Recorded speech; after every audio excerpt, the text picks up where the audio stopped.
What's up, boys and goyles? It's here, RAF, your best friends. We're talking about BARF, Backlog Conflict with Respawn and Friends.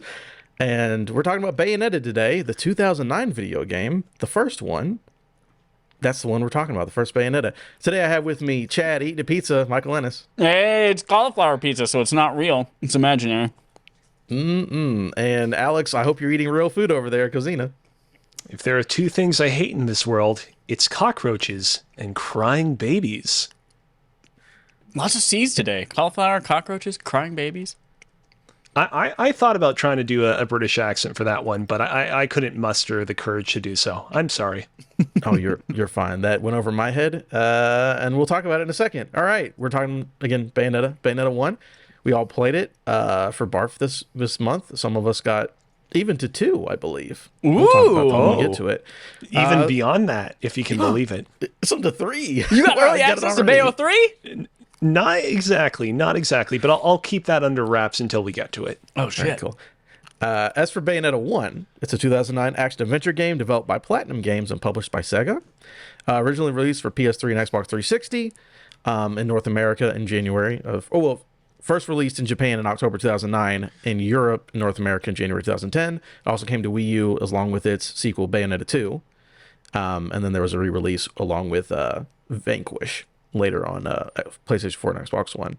I've been trying to get Vanquish on our BARF game for years. Nobody ever wants to play Vanquish. Oh, poor Vanquish. This game, you play a witch, and she's pretty sexy, and her hair is her magic powers, and it feels like Devil May Cry. Her hair is her magic powers, and it's her clothes, Adam.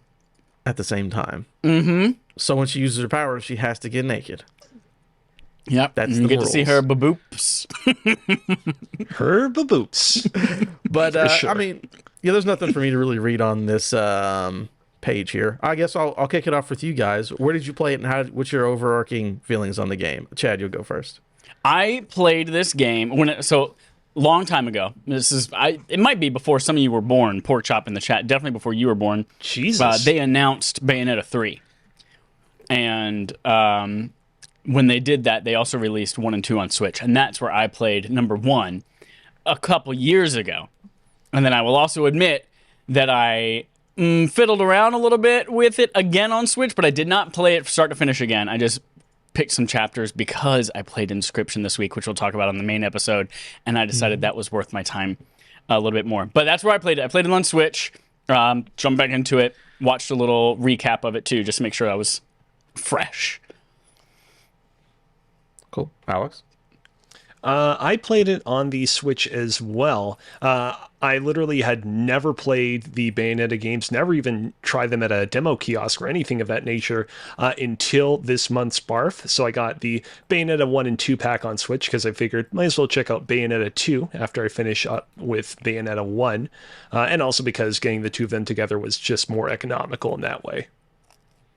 Very cool. So I played it on Xbox backwards compatible 360 version because I already own that apparently. And I guess we'll go ahead and do how our overall feelings are. I got 4 chapters in and stopped. So what? Oh, that tells you. Adam, that never happens to you.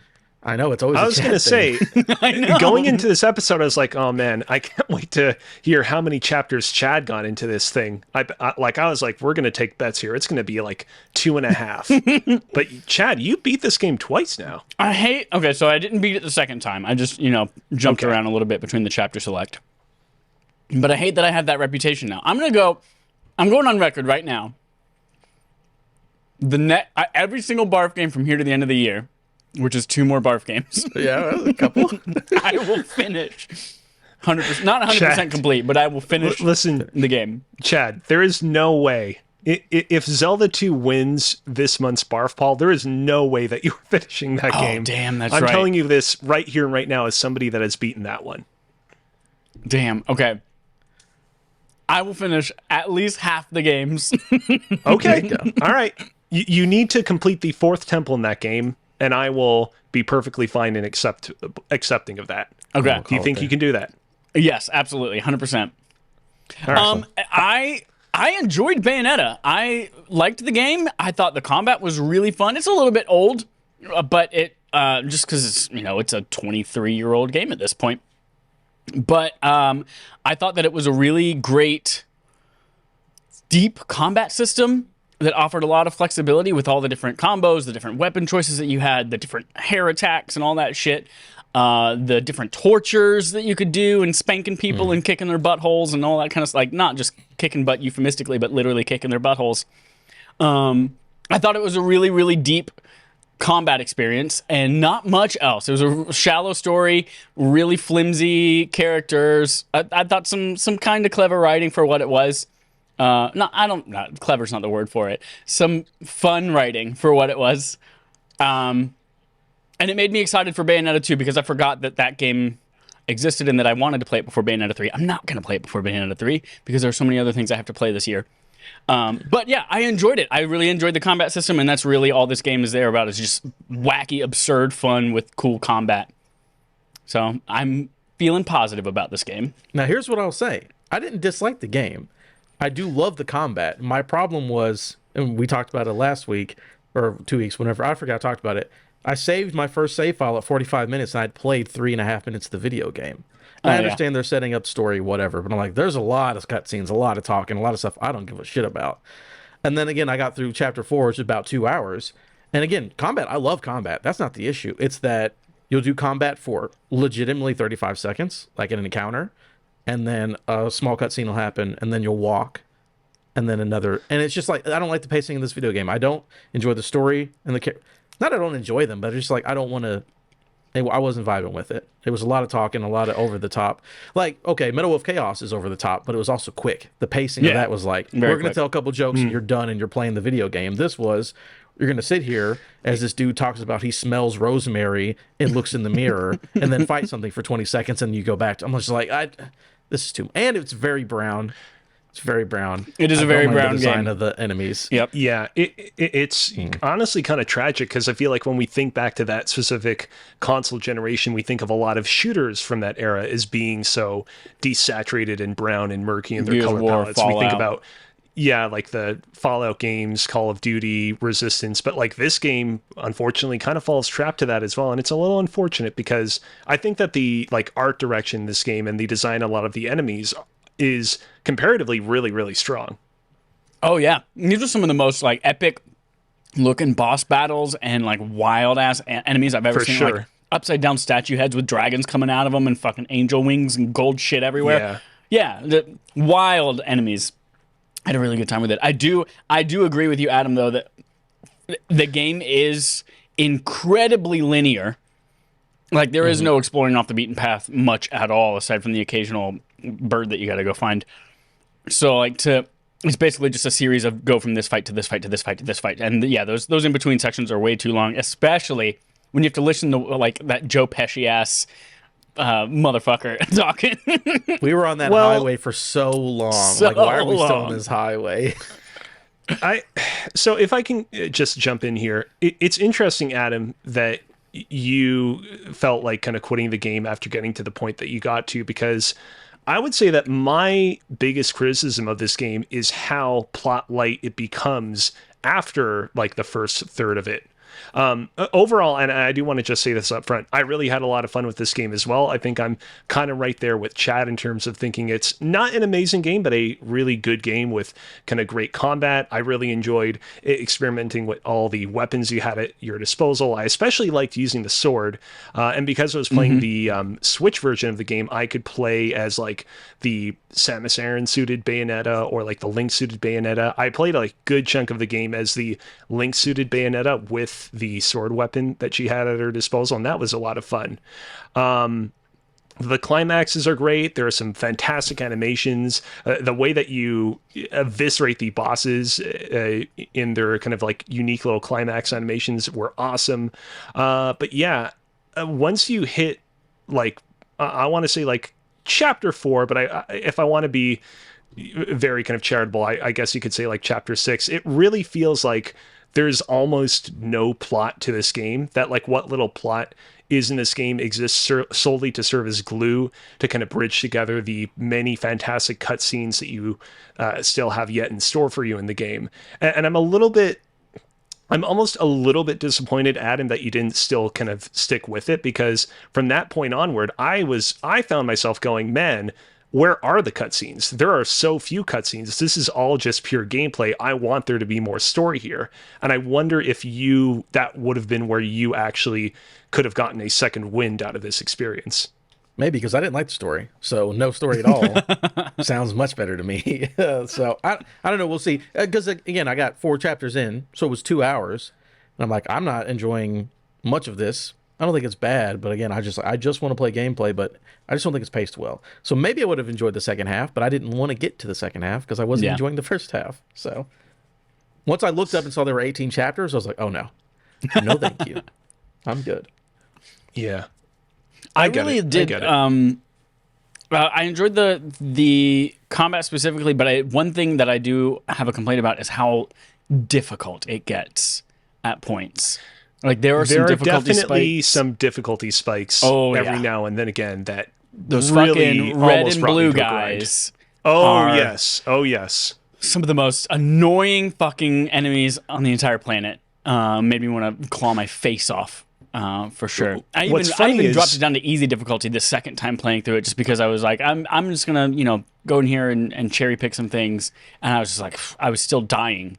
Obviously, you can still restart. You just get a lower score whenever you die. But man, did not enjoy those difficult moments. I thankfully did not drop the difficulty down to easy, but there are definitely some moments where I really felt like doing so, especially fighting those red and blue enemies, Chad. I will say, like, I got stone awards at the end of every single level in the game on my playthrough of it, except for the boss battles. The boss battles, in addition to being really awesome, just these amazing spectacles, were also like not that difficult, which I honestly found very refreshing. I can see how some people might have walked away from them a little bit disappointing, that they were kind of pushovers, but I was pleasantly surprised and pleasantly happy with how manageable those were. And I think they were the only boss battles that I got like more than a stone award on at the end of them. I think the boss battles served as more spectacle and scale than difficult. Like, I think the moment-to-moment gameplay was where you find the difficulty and juggling enemies, getting your multiplier up. But the boss battles was really about, like, almost like in a God of War type way, like the original trilogy, where it's just like you're fucking fighting this giant thing that's the size of a planet, and it's wild what you're doing here. There's some QTEs in there, whatever you want to throw at you, but it's really all about scale and spectacle. And I think it did those moments really, really well. For sure. Even the final boss, like, I feel like it's very easy with a game like this to turn something like the final boss into a very kind of QTE heavy scenario, to make it not really feel like you're actually fighting this big hulking monster. And I feel like they kind of struck a good compromise where it didn't like literally feel like you were fighting it, Shadow of the Colossus style, but I also felt like I was still kind of like doing a lot of meaningful moves to take down its health bar. And I thought it was an enjoyable end cap to the game. I concur, Doctor. Cool. Ooh, I'm a doctor now. Was there anything else about Bayo 1? Because if not, I do want to hear about Bayo 2. Because I saw the screenshots. I'm like, that game actually looks pretty. I don't think we can talk about Bayonetta without talking about her bebops and rocksteadies. Like, that is her badunks. That is her. Oh, I got you. Now Billy really Bob sense. Thornton's. Oh, really? I did not realize that at all.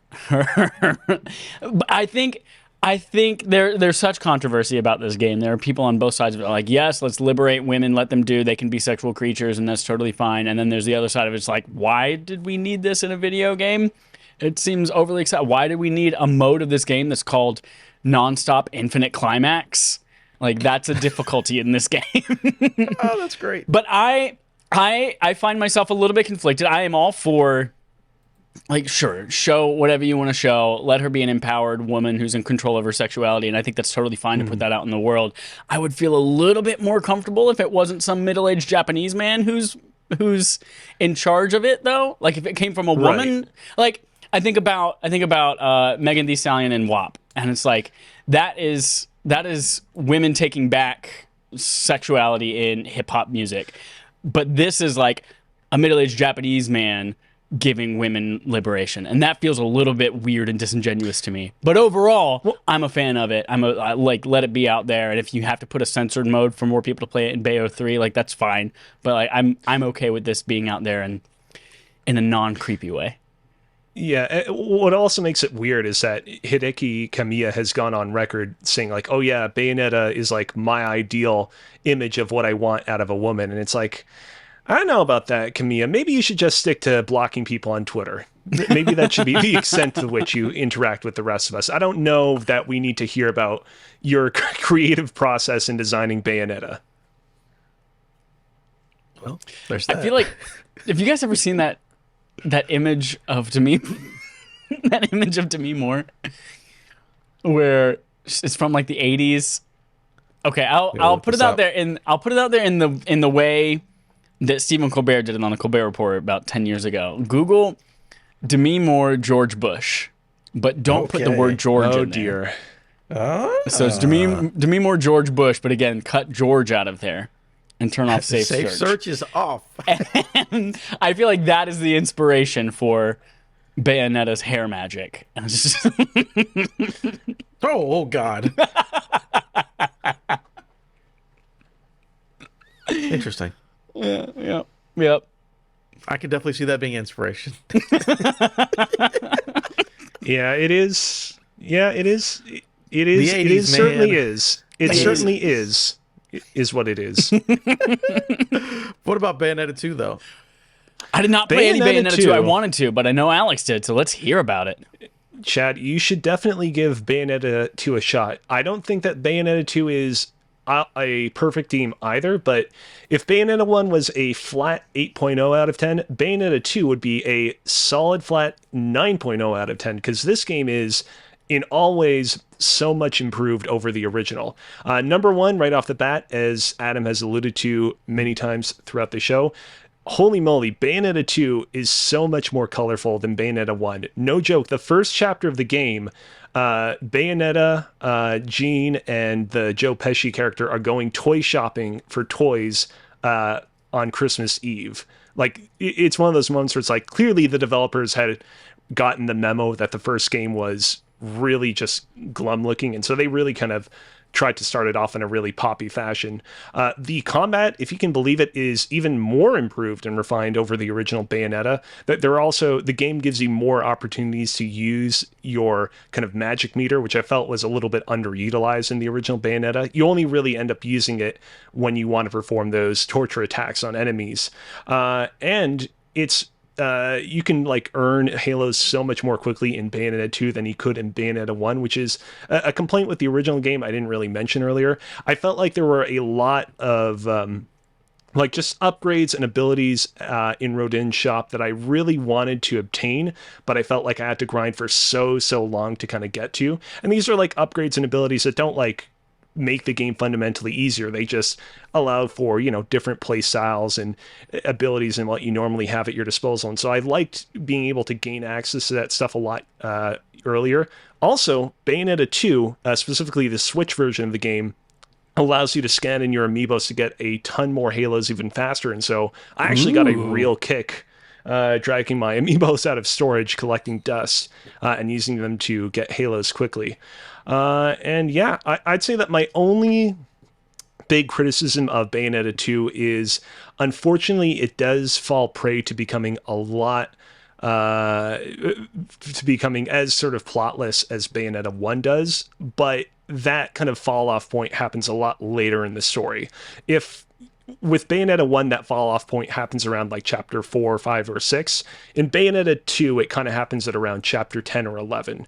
And up until that point, like, the story, I think, definitely manages to be a lot more engaging and interesting than Bayonetta 1's story. There's a character in Bayonetta 1 called Cereza, who's basically this sort of like cute little anime girl baby who accompanies Bayonetta and the other dude, voiced by Yuri Lowenthal, around a lot on their adventure. Bayonetta I didn't realize that has, was Yuri Lowenthal. Oh, yeah. Bayonetta 2 has a character that is, in essence, the Cereza of Bayonetta 2. He's a guy called Loki, and he is like so much better of a character than Cereza, because unlike Cereza, he is a little bit more aged up, and he can actually have like interesting, nuanced conversations with the rest of Bayonetta's cast. Overall, I just walked away so much more satisfied with Bayonetta 2 than 1, even though I do think that it does fall prey to becoming kind of plotless towards the end, and I think not having as strong of an ending. You excited for 3 though? I'm pretty excited for 3. I'd say so, yeah. Yeah. The only reason gameplay will be good. I knew, like, my first introduction to Bayonetta as a series was years ago. I just like searching around and like, what games are getting perfect reviews from places and things, because like, what should I play when I'm bored and I'm looking to conquer my backlog? And like Bayonetta 2 is one of those games. Bayonetta 2 on Wii U just gets perfect reviews at a ton of outlets. And I was like, oh shit, I don't know what this is, but it's this naked witch lady with hair all over her body. And guess I should play it. Sounds so when good. that Switch port came, I was like, snatch that up. What a I'm crazy excited to play series it. for Nintendo to publish. Yeah, what a wild. You're right. That's so wild that like Nintendo looked at that and said, that's what I think is right for our company, given our We pedigree. want that. Yeah. Yeah. And recently there was that quote from Hideki Kamiya on Twitter where someone was like, oh man, did Nintendo force you to put that new mode that's coming to Bayonetta 3 into the game? I think it's called like Naive Angel mode, where all of the nudity in the game is like censored. And Hideki was like, no, Nintendo didn't force us to do this at all. This is our call that we're making. And he said that apparently in Bayonetta 1 and 2, with the Link costume, Nintendo, the only piece of feedback Nintendo ever gave them was, you should make the Link costume sexier for Bayonetta. So, I don't know what's going on at Nintendo there. Yeah. Them's a bunch of Nintendo horn dogs. Somebody's horny at Nintendo. One Yeah. person. Yeah, that's interesting that like if it would have been Nintendo asking them to make the Naive Angel mode, then it would have happened in Bayonetta 2, because they fully published that one, right? Like that's why it's only exclusive to Nintendo, Right. Wii U and Switch. Right. Damn. Very cool. All right. Do we have anything else? Oh yeah, go ahead. Yes, before we conclude the episode, I wanted to be as much of a completionist as possible before I came on this episode. So I made a point of rewatching the Bayonetta 3 trailers that have been released thus far. Okay. Would you guys believe it that we're currently living in a world that is saturated by multiverse stories? We have Doctor Strange and the Multiverse of Madness. We have Everything Everywhere All at Once. We have the Spider-Man Spider-Verse sequels. We have tons of video games that are doing all sorts of multiverse level crossovers. And yet, Bayonetta 3 is apparently also a multiverse story and nobody is talking about it. Yep, heard about that. Yeah, Interesting. So you might recall that when Bayonetta 3 was originally unveiled way back in 2017, the very brief teaser trailer that we got for that game showed Bayonetta seemingly being killed in cold blood. And then when Bayonetta 3 was re-unveiled just last year, she was sporting a very new look. The most recent trailer that was revealed for Bayonetta 3 about like a month ago that revealed the release date for the game as well, seemingly confirmed that what's going on is that basically the new Bayonetta that is in the game is like another universe's Bayonetta, and there are like other universes Jean and other universes Joe Pesci characters and whatnot that are all coming together to fight this crazy human creation homunculi thing. It's weird, but I was watching that trailer. I was like, oh wow, they're doing another multiverse story. Okay. It's all the rage, man. Dope. Gotta Yeah. love it. And finally, when I was done with those trailers, I was like, you know what? I really want to be as much of a completionist on the Bayonetta franchise as I can be at the moment. There was an 8-bit Bayonetta game that was actually released a couple of years back on Steam for a couple of days for April Fools. I wasn't able to get my hands on that, unfortunately. However, something I was able to get my hands on was Bayonetta Bloody Fate, which was an anime Bayonetta movie that was released a few years back ahead of the release of Bayonetta 2. Unfortunately, as much of a fan of anime as I was, I didn't particularly enjoy this movie. This movie falls into a genre of anime movies that I really just don't care for on principle, which is anime movies that retell the events of the game they're based on and not much else. The movie is basically just the plot of Bayonetta 1, but events are like skipped over or recut or presented slightly differently. So like, for example, they'll show the first fight scene from the game, but it'll take place inside of a church instead of a cemetery. They'll have certain boss fights occur earlier on in the story, and other boss fights occur later on, or not even at all. I ultimately just kind of walked away from it being like, there really was just not a whole lot of great content in this movie that I hadn't already seen before. And the stuff that I really enjoyed out of the original Bayonetta, which was the combat, obviously wasn't in this, because this was an entirely passive experience. The one new bit of content in this movie was around the 30-minute mark. And this sounds like I'm queuing up a joke, but this is real. There's an extended sequence in which Bayonetta and Cereza take a bath together. This is not a joke. This is actually something that happens in the movie, which, if you've played Bayonetta, raises all sorts of weird questions about the logistics and time travel. Whoops, probably shouldn't have said that part. But basically, it raises a lot of questions about paradoxes and whatnot, but we don't need to get into that. How long do you think it takes Bayonetta to blow dry her hair? She uses magic. I was going to say that the fires of Inferno will allow her to instantly dry it, so probably instantly. I would, if I were her, I'd probably. I wonder if she has a way to just like, all right, all of it fall off now, and just goes and just detaches from her skull, and she just grows new hair. Every time. She probably doesn't even need to bathe or shower then if she can do that. Well, you don't. You have got to watch more than just your hair. You got to wash your Just whole. your hair. Yeah. You got to wash your blowfish. You're trying to think of another B word, a euphemism.